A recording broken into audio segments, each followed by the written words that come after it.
નમો ભગવતે વાસુદેવાય। સ્કંદ ચોથો અધ્યાય પહેલો। મનુ કન્યાઓના વંશનું વર્ણન।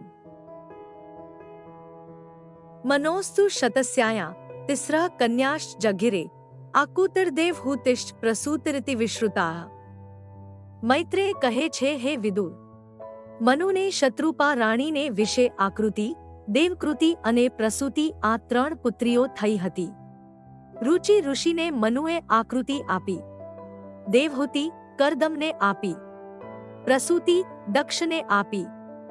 દક્ષની પ્રજા ત્રિલોકીમાં વિસ્તાર પામી, કરદમનો વંશ પણ વધ્યો।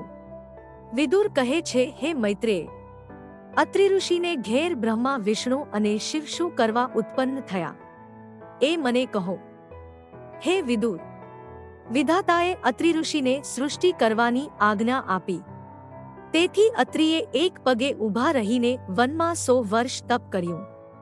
અત્રિના માથામાંથી અગ્નિ નીકળ્યો, તેનાથી 3 લોકો બળવા લાગ્યા। ત્યારે 3 દેવો અત્રિના આશ્રમે ગયા।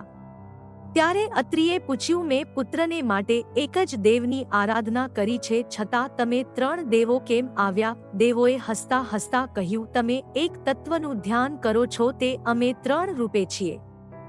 અમારા અંશભૂત તમને 3 પુત્રો થશે। આમ વર આપીને 3 દેવો ગયા। પછી બ્રહ્માના અંશરૂપ સોમ થયા, વિષ્ણુના અંશ દત્તાત્રેય અને શિવના અંશ દુર્વાસા થયા।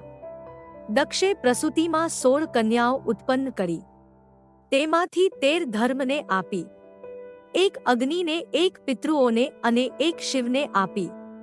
તેમાં ધર્મથી મૂર્તિને વિશે નર અને નારાયણનો જન્મ થયો હતો।